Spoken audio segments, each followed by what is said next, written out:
Saudara-saudari dan anak-anak yang terkasih dalam Kristus, dari Novisiat SVD Kuburuteng Manggarai Flores NTT, saya Pastor Freddy Jahadin SVD menyampaikan ucapan selamat jumpa lagi lewat siraman rohani. Hari ini Kamis 12 Mei 2022. Injil hari ini diambil dari Yohanes bab 13 ayat 16 sampai 20. Kita diingatkan bahwa dengan menerima orang yang diutus, itu berarti kita menerima Allah. Marilah kita berdoa memohon penerangan Roh Kudus. Dalam nama Bapa dan Putra dan Roh Kudus, amin. Tuhan dan Allah kami, puji dan syukur kami haturkan kepadamu karena Engkau mempercayakan kami umat-Mu untuk meneruskan karya keselamatan-Mu di dunia ini. Kami mohon semoga Tuhan selalu membantu kami, baik para utusannya maupun umat yang menerima utusan Allah, agar selalu bekerja sama sehingga kerajaan Allah sungguh hadir di tengah kita. Tuhan, utuslah Roh Kudus-Mu, terangilah pikiran dan hati kami, agar sabda-Mu yang akan kami dengar dapat kami pahami dengan baik, dan isi pesan-Mu dapat kami hayati dan amalkan dalam hidup harian kami. Doa ini kami sampaikan dengan perantaran Kristus Tuhan kami. Amin. Tuhan sertamu dan sertamu juga. Inilah Injil Yesus Kristus menurut Yohanes. Dimuliakanlah Tuhan. Dalam perjamuan malam terakhir, Yesus membasuh kaki para murid-Nya. Sesudah itu Ia berkata, "Aku berkata kepadamu, sesungguhnya seorang hamba tidaklah lebih tinggi daripada tuannya, ataupun seorang utusan daripada dia yang mengutusnya. Jikalau kamu tahu semua ini, maka berbahagialah kamu jika kamu melakukannya. Bukan tentang kamu semua aku berkata, aku tahu siapa yang telah kupilih. Tetapi haruslah genap nas ini. Orang yang makan rotiku telah mengangkat tumitnya terhadap aku. Aku mengatakannya kepadamu sekarang sebelum hal itu terjadi, supaya jika hal itu terjadi, kamu percaya bahwa akulah dia. Aku berkata kepadamu, sesungguhnya barang siapa menerima orang yang kuutus, ia menerima aku.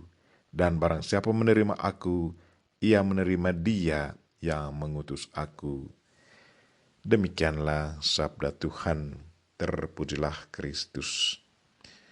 Saudara-saudari dan anak-anak yang terkasih dalam Kristus, tema renungan kita hari ini ialah menerima yang diutus berarti menerima Allah. Injil hari ini sungguh menyejukkan hatiku.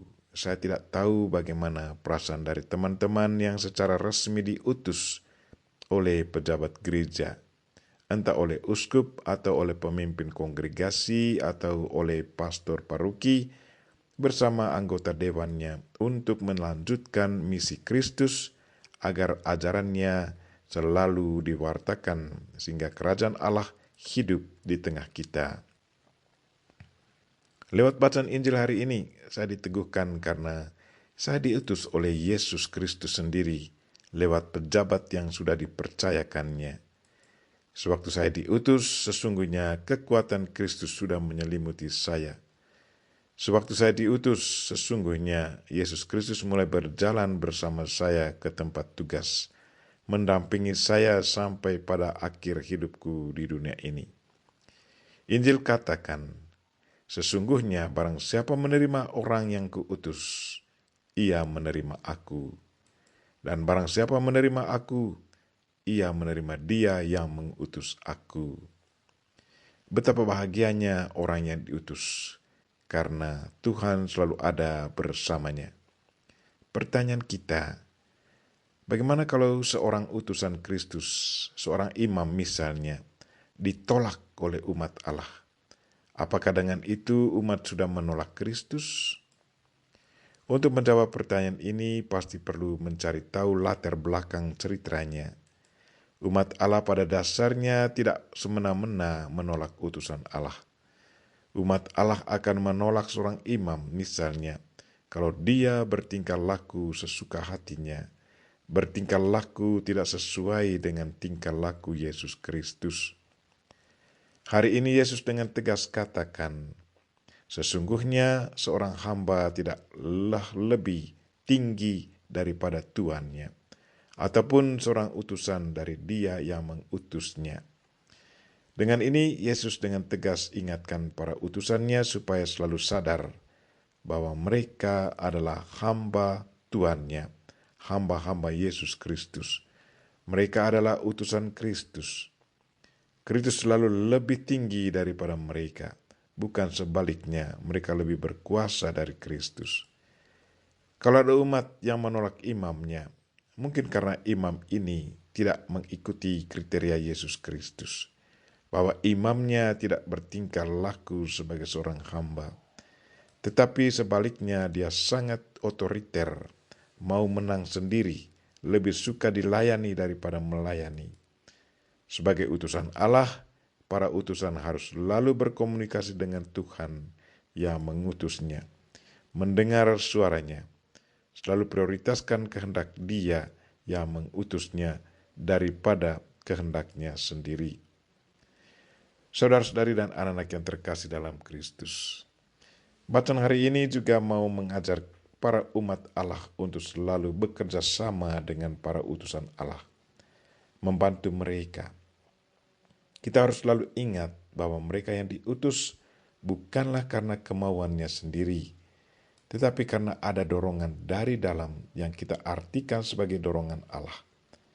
Kadang orang yang diutus merasa heran mengapa ia dipilih. Kadang orang yang diutus merasa diri tidak layak untuk bekerja sebagai utusan Allah. Tetapi karena selalu ada dorongan dari dalam, makanya ia pasrah menerimanya. Kepada orang-orang seperti ini, Tuhan selalu berkata, bukan karena engkau hebat atau engkau lemah, makanya aku memilih engkau, tetapi karena aku mencintaimu dan aku akan bekerja dalam dirimu.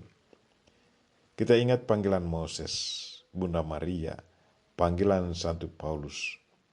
Mereka semua pasrah pada kehendak Tuhan.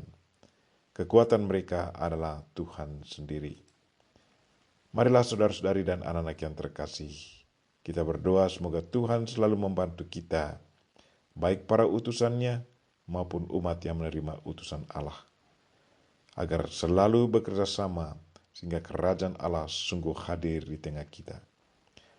Semoga sebagai orang yang menerima utusan Allah, kita selalu dengan penuh sukacita menerima utusannya, karena dengan menerima mereka secara tidak langsung kita menerima Yesus Kristus dan Allah Bapa. Kita mohon Bunda Maria untuk senantiasa mendoakan kita. Amin. Marilah kita mohon berkat Tuhan. Tuhan sertamu dan sertamu juga. Semoga saudara sekalian dan mereka yang kita doakan sepanjang hari ini, secara khusus mereka yang sakit, dan segala aktivitas kita sepanjang hari ini diberkati oleh Allah yang Maha Kuasa, Bapa dan Putra dan Roh Kudus. Amin.